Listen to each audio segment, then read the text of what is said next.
I love photography. Do you guys love photography? Yeah? Oh, that's not me. That's me. This is what I do. I take pictures for a living. I travel the world, meet interesting people, tell incredible stories. Do you guys do that? Do you do that in your daily lives? Yes. Who here has a point-and-shoot camera? Right? Boom, I got you there. Who's got a... Who here uses a camera phone? Yeah, like everybody, right? Who here has a digital SLR, you know, the big ones, the fancy ones, right? This guy here who's taking my picture does.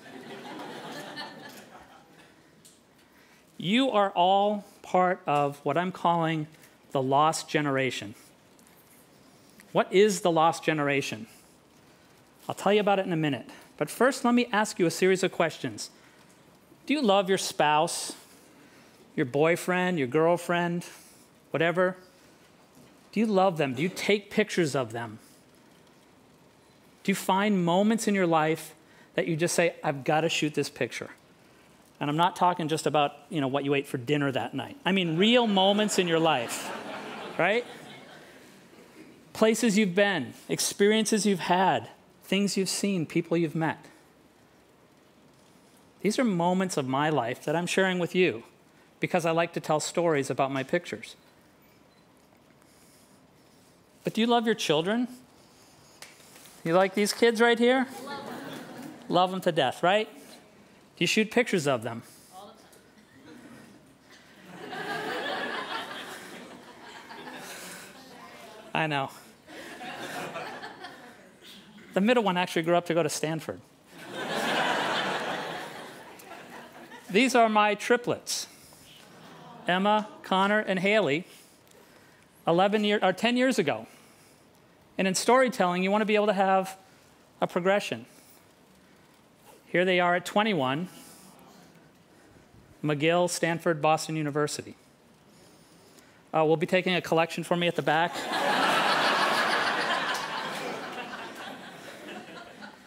Here's my oldest son, Taylor, Boston University graduate, TV producer in DC. He doesn't actually see me in this picture. You know, you ever been to those big graduations and you know, the kids are way down there, you're a mile away? I said to him, Taylor, everybody in your family is here.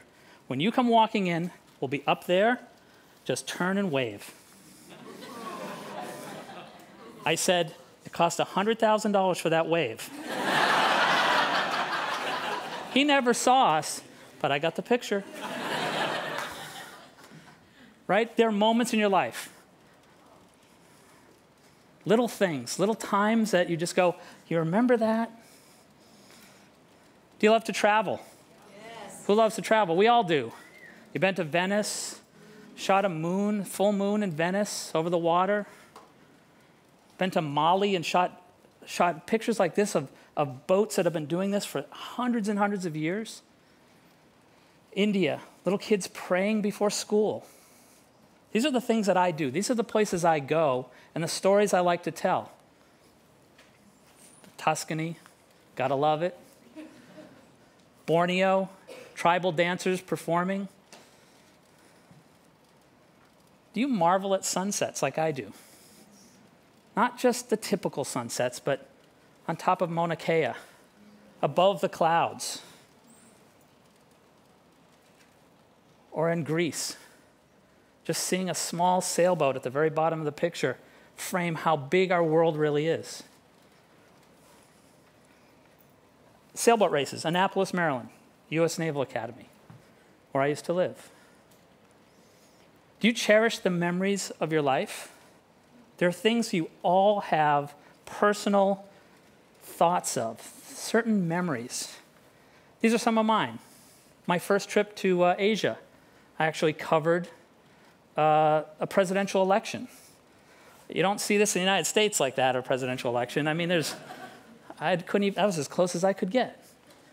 My first time in Marrakesh, in the souks, late afternoon, just seeing humanity and the smoke and the feel of a country like Morocco.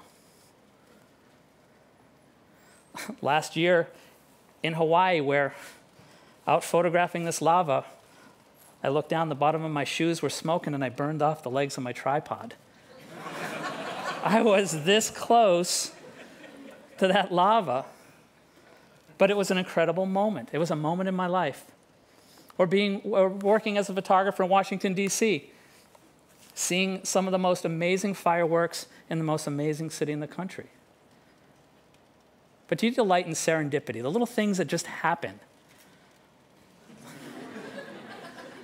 I always have a camera with me, whether it's a camera phone or this or any of the big DSLRs, I always have a camera with me to just catch these little moments when I'm waiting for dinner in Los Angeles, when I'm on a teaching expedition in Africa, and this little girl just looks at me, and it's with the biggest eyes, and if you don't take this picture, there's something wrong with you. Fireworks in your hometown. Fireworks in D.C. All right, thank you, that's it. I'll just leave it on this one. The short story is this is actually the beginning of the Easter egg roll on the south lawn of the White House. These little kids are supposed to push the Easter egg. Well, this was the Clintons first.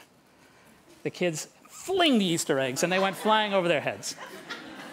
That's what Mrs. Clinton's reacting to, nothing else, I swear. Are you a witness to history? I've been a witness to history. These are moments for me that matter. President Reagan kissing Nancy goodbye as he's leaving to go meet Gorbachev in Iceland. Start of the end of the Cold War.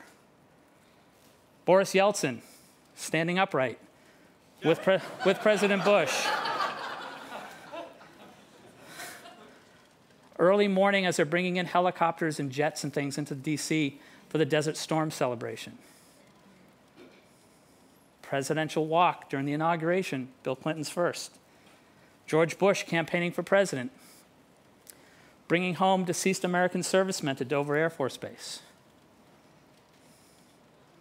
Participating or being part of a Ku Klux Klan rally.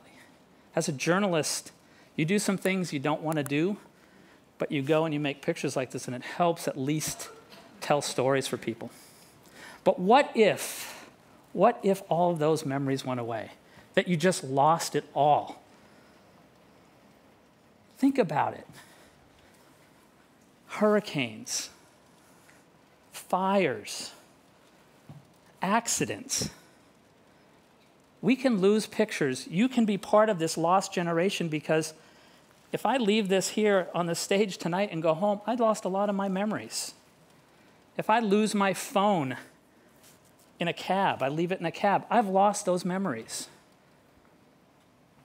Things happen in our world. You're not safe just because you have 1,000 pictures on your iPhone. And I guarantee you most of you have got 3,000 to 4,000 to 5,000 images. And some of those are probably the most important pictures you've taken in the past couple of years. We are on the verge of losing pictures. This is my life. 2 million digital images since 1996. Back when the cameras that I used cost $17,500 for the camera body alone, and it was a 1.3 megapixel capture. It looked like crap, but you know what? It got the picture. I used to be the White House guy, traveled the world with Mark Burnett shooting reality TV shows, got to hang out with Donald Trump for 4 seasons of The Apprentice shooting stills, my favorite president, Martin Sheen, Jed Bartlett. You know, in Boston, this guy could win. I live in Seattle now, and probably Seattle too. Sugar Ray Leonard, Sylvester Stallone, working on the Contender TV show. This is the number you got to remember. 880 billion photographs are going to be shot next year in the United States. 880 billion. That's ridiculous. It's absolutely ridiculous. Everywhere you go, people are taking pictures, right? Everybody's got a camera. I still don't get this. Why your Slurpee matters. It must be it's got to be the Snapchat crowd. And if those guys are here, 3 billion, come on. This is how many pictures Facebook is taking in a day. 350,000. Instagram, 30,000 every minute are being posted through Instagram. Thing is, most of the pictures suck.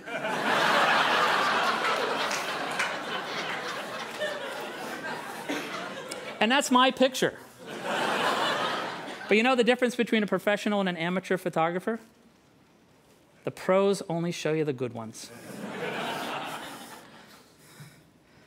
So if you think about it, if you can't find a picture, it's pretty much worthless. Go back and find a picture from an event 3 or 4 or 5 years ago, 10 years ago. You probably can't find it. Billions of photos are being created today because of all this amazing technology. We have cameras everywhere. We're wearing them now. They're going to be on your watches. They're in your pockets. They're everywhere, right? But right now, we're in jeopardy of losing these photos because we don't understand technology. We don't understand backing up pictures, saving pictures, organizing pictures, putting them in a way that we can find them. We could lose an entire generation of photographs in a blink of an eye. Think about it. This is what my parents did, and a lot of your grandparents and parents. You sit down and look through the photo album, right? That's the way that shoebox of prints and slides at least was tangible. This is what it's like today for people. A friend of mine, a professional photographer. Look at this. Needs to be digitized. These aren't little shoeboxes. These are entire legal cases of images that need to get put into a system where you can find them. This is my desk. Look at all those hard drives. That's like 10 years of my life that, you know, if I push them out the window, they're gone. There is chaos in the photography world. People love to take pictures. Absolutely. I love to take pictures. I love to travel. I love to encourage people. I love to help people take better pictures.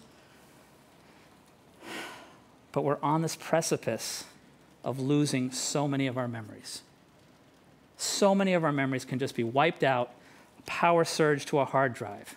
Some company you uploaded to the cloud goes out of business. I have a good friend, a big executive at a big photography company, put 10 years of her life into a service that her company owned. They sold it to somebody else. She lost 10 years of her life, all of her pictures. Another couple I just met the other day, they had their moving van stolen.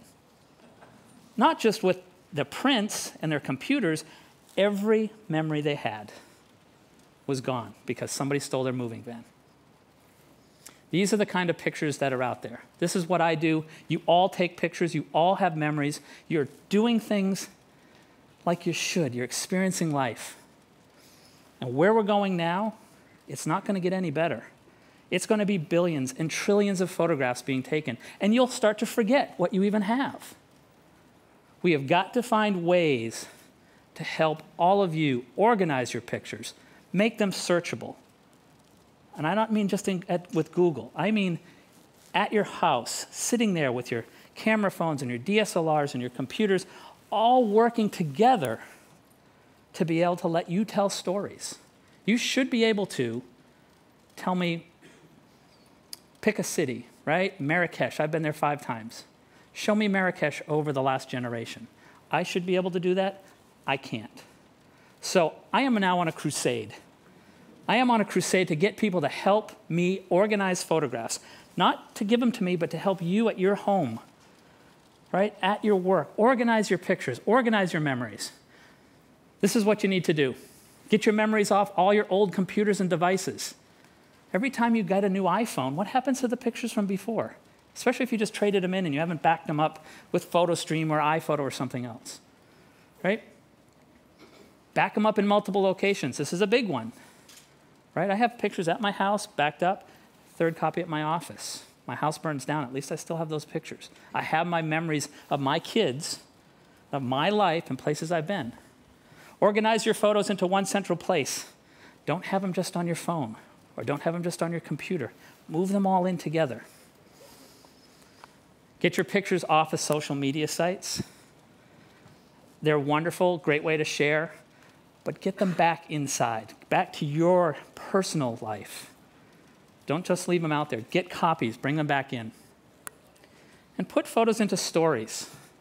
It's really important that you're going to be able to tell your kids, your grandkids, how to tell better stories in years to come. So preserve your memories. It's all about memories. Reminisce. Go back and look at some of your old photographs. It's a real joyful experience. Go have fun with your photos. Embrace serendipity. Just think of all the little things that you have in your life that matter to you. Serendipity is one of my favorite things. Tell a story about your life. Put your pictures together. Tell a story. And savor the little moments. They can be the most endearing, the most important pictures of your life. Here's my newest little moment.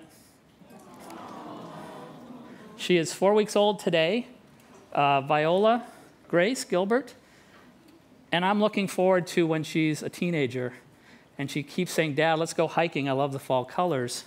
I can trace it back to how her evil dad laid her in a bucket on a rainy day in Seattle and photographed her with leaves all over her body.